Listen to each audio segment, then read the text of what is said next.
증인은 2023년 작년입니다. 7월 달에 영등포 경찰서 형사 이과장으로 재직했죠. 네, 그렇습니다. 7월 달에 한국, 중국, 말레이시아 다국적 마약 밀반입 첩보를 입수하고 8월부터 수사를 해서 많은 사람을 구속했어요. 그렇죠. 네, 그 그렇습니다. 과정에서 인천 세관 직원들이 연루된 사실을 확인하고 9월 달에 인천 세관이 현장 조사 가서 필요한 연루 의혹에 필요한 사실을 다 확인했죠. 네, 그리고 그렇습니다. 이 사실은 윤희건 경찰청장에게 보고됐고 윤희건 경찰청장은 이것에 대해서 많은 칭찬을 했죠. 네, 그렇습니다.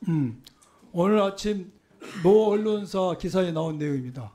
그렇게 칭찬까지 했는데 그 당시 영등포 경찰서장이 김창수 서장이 우리 백혜룡 과장에게 그 작년 9월 20일 날 지시를 하죠.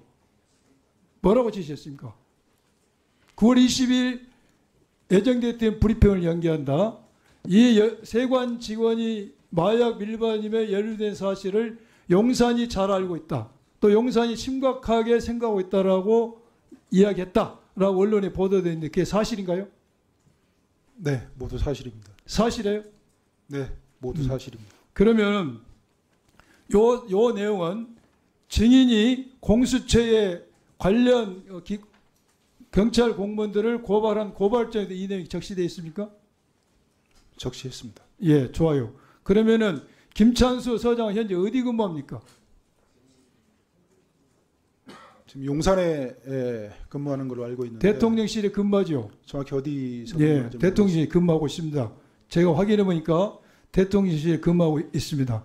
그러면 증인은 조금 전까지만 해도 경찰청장이 마약 수사 잘했다 칭찬했는데 갑자기 경찰서장이 용산에서 다 알고 있다. 심각하게 생각한다. 예정된 브리핑을 연기하자. 이야기를 듣고 어떤 생각이 들었어요? 경찰서장께서 밤 9시에 그 전화를 주시고 심각한 어투로 이렇게 말씀을 하셨는데요. 그 전에 여러 가지 전조 증상이 있었습니다. 그래서 걱정을 하던 차에 경찰서장께서 이 사건 용산에서 알고 있다.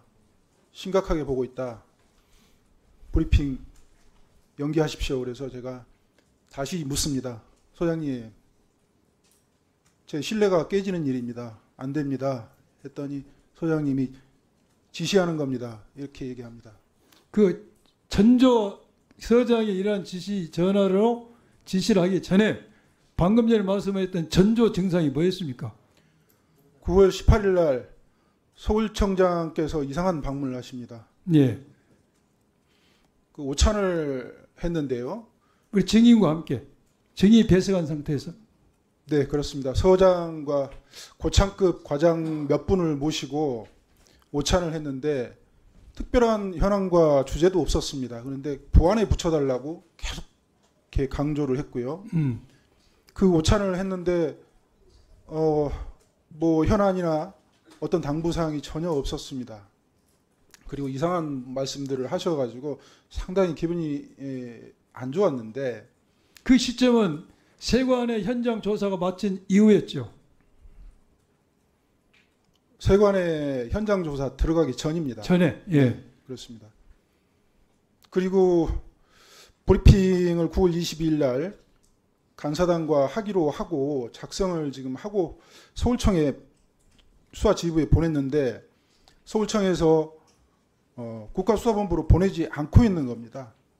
그 시간이 저한테는 한 7시간 정도 됐는데 9월 22일 날 브리핑을 해야 되는데 그 승인을 못 받으니까 제가 어떻게 조치를 취할지 몰라서 당황하고 있던 차에 서장님이 8시 45분에 전화를 하셔가지고 브리핑 안 하면 안 되겠냐. 그래서 제가 그건 안 됩니다. 그 이미 간사단과 약속을 했기 때문에 제 신의가 무너지는 거기 때문에 안 됩니다. 이렇게 했더니 소장님이 15분 후에 다시 전화하셔서 용산 말씀을 하시고 이거 지시다 따라라 이렇게 말씀하셔서 제가 수명하게 되었습니다. 그러면은 브리핑을 연기한 것도 용산 지시라고 이야기하던가요? 브리핑 연기하라는 지시한 하고 그 용산에서 알고 있다, 심각하게 보고 있다, 요건 별개입니다. 서장님이 직접 지시한 것은 브리핑을 연기해라. 브리핑 요겁니다. 연기 지시는 서장, 그리고 용산에서 이 사건을 다 알고 있다, 심각하게 알고 있다는 내용은 용산의 말을 전환한 것으로 해석했다 이것이죠. 네, 용산에서 아주 안 좋게 보고 있다. 아주 안 좋게 보고 있다. 예, 느꼈습니다. 심각하게 보고 있다는 게 아주 안 좋게 보고 있다. 이 수사에 대해서. 밤중에 전화해서 그런 말을 할 필요가 없는 것이죠. 알겠습니다. 그 다음에 이게 이제 브리핑을 원래 10월 10일 날 하죠. 네, 그렇습니다. 세관 국정감사 이틀 전 10월 10일 날 브리핑이 이루어집니다. 그런데 10월 5일 날 브리핑 문서를 작성해서 서울경찰청에 가서 서울경찰청장, 강력계장, 폭력계장, 당시 김창수 영등포 서장과 함께 브리핑 내용에 대해서 서로 협의를 하죠.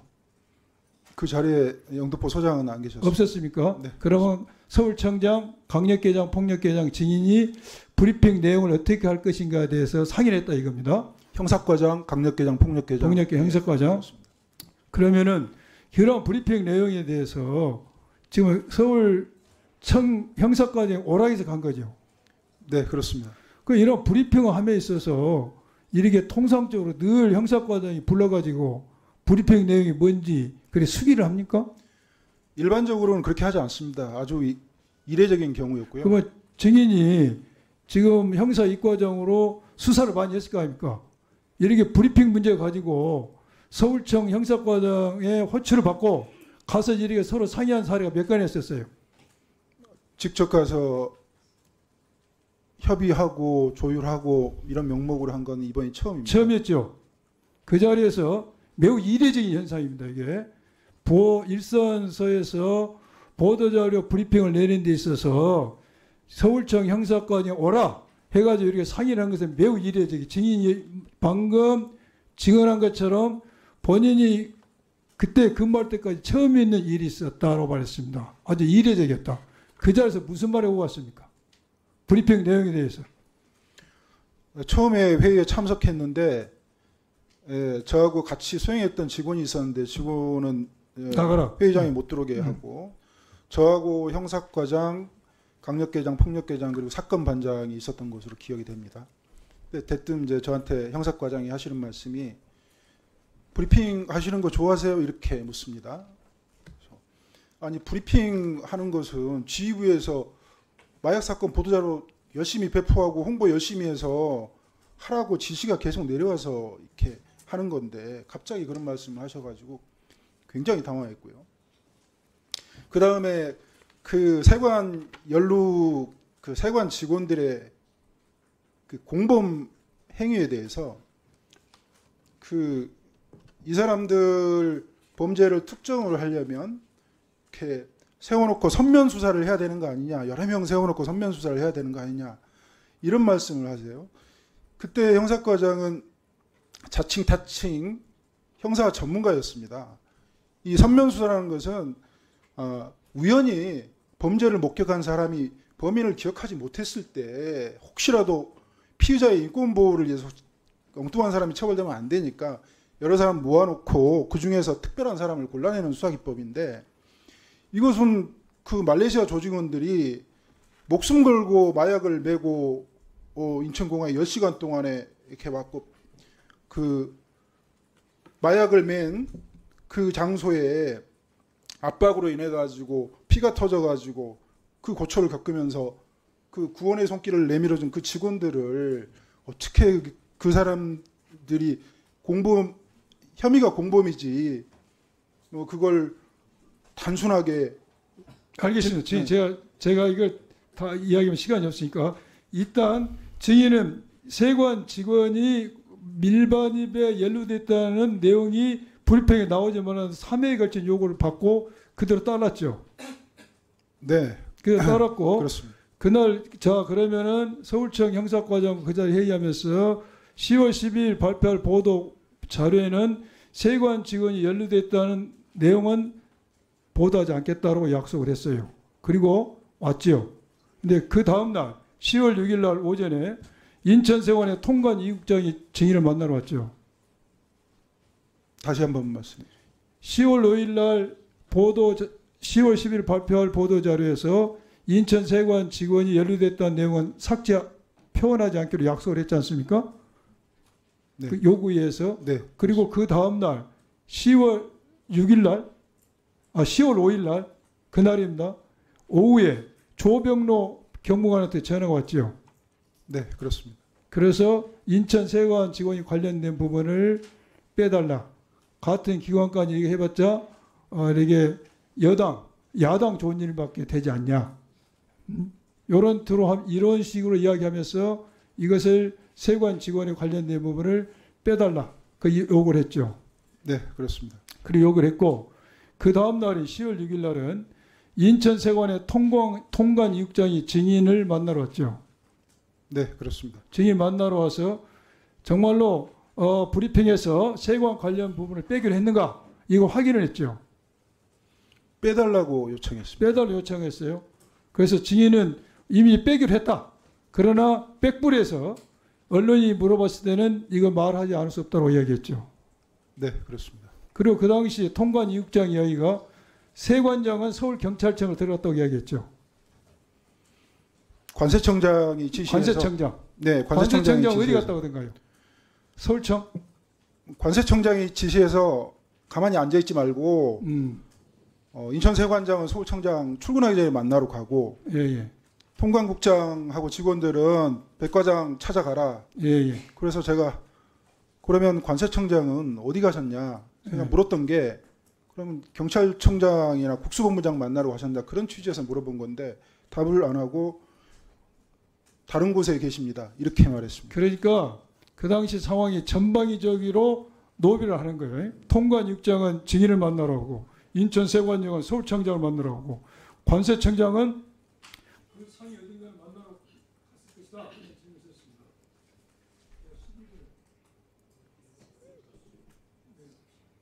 제가 마이크가 꺼진 상태에서 진행하겠습니다. 아니요. 남은 시간을 쓰시죠. 차라리. 예. 추가 질의 시간을 쓰도록 하겠습니다. 3분. 지금 그런데 그날 10월 5일 날 보도 브리핑을 정리해야 되고 10월 6일까지 제가 좀 이야기를 했습니다. 10월 6일 날 통관 이국장이 그렇게 이야기를 했는데 그날 통관 세국장이 지나나간 뒤에 서울청에서 마약 수사 중단 영등포 경찰 수사팀하고 이 사건을 서울청 마약 수사과로 사건을 이첩하라는 지시를 받았죠. 오전에는 이첩하겠다고 통보를 했습니다. 이첩하라. 마약 수사과로. 지휘부에서 이첩 결정을 했다. 보내라. 추후에 문서로 통보하겠다. 그런 입장에서 찾아온 겁니다. 그래서 그날부터 사건을 수사를 중단했죠. 할 수가 없습니다. 중단했고 그 다음에 10월 10일 날은 약속대로 공식 보도 브리핑 자료에는 인천세관이 연루됐다는 내용은 전혀 언급이 되지 않았죠. 네, 그렇습니다. 그런데 백불에서는 그 이야기 했죠. 이미 소문도 나 있었고 저희가 현장 검증을 4번을 했습니다. 인천공항이 시끄러울 정도였는데 그 모르는 기자들이 있었겠습니까? 그러니까 알고 있는 내용입니다. 그랬고 공식 보도 자료에는 인천세관을 빠졌지만은 그 다음 10월 11일에 MBC에서 이걸 보도를 하죠. 어디서부터 보도가 시작됐는지 잘 모르겠습니다. 제가 볼 때 첫 MBC에서 보도가 됩니다. 그리고 10월 10일 날은 다시 서울청에서 영등포서에서 수사를 그대로 하라고 지시가 내리죠. 네, 그렇습니다. 그리고 그 뒤로 열흘이 지나서 16일 날 수사를 재개를 합니다. 그러나 수사는 답보 상태에 빠지고 질이 멸렬하고 그 뒤로 인천세관 직원을 휴대폰을 압수수색했지만 이미 깡통폰이 돼 있었다. 그 기간에 인천세관 직원들은 증거를 은닉할 수 있는 기회를 얻게 된 겁니다. 그 뒤로 증인은 인사조치를 당하죠. 네, 그렇습니다. 그래서 강서경찰서 화곡지구도로 갔습니다. 그런데 이러한 인사조치를 당하기 전에 조병로 경무관의 징계와 관련해서 조병로 경무관으로부터 본인에게 뭔가 좀 이거 징계 관련해서 증인이 관련 이야기를 할 기회가 된다면은 좀 말을 좋게 해달라 이런 제안을 받은 사실이 있습니까? 조병로 경무관과는 4차례 통화를 했습니다. 예. 그 이후에 제 태도가 워낙 확고했기 때문에 직접 저한테 전화를 하지 않고요. 주변에 제 인맥을 동원해서 저한테 청탁을 했는데 제가 거절했습니다. 그 청탁이 징계위원회에서 뭔가 진술할 기회가 된다면은 좀 우호적으로 해달라. 여기서 탄원서 거절했다. 써달라는 탄원서 써달라. 거절했죠. 그리고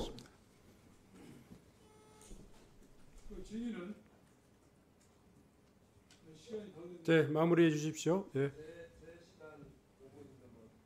아니 우선은 뭐 예. 뭐 여러 의원님들의 발언 또 이 기회가 있으니까요. 추후에 충분한 또 기회를 또 드리도록 하겠습니다.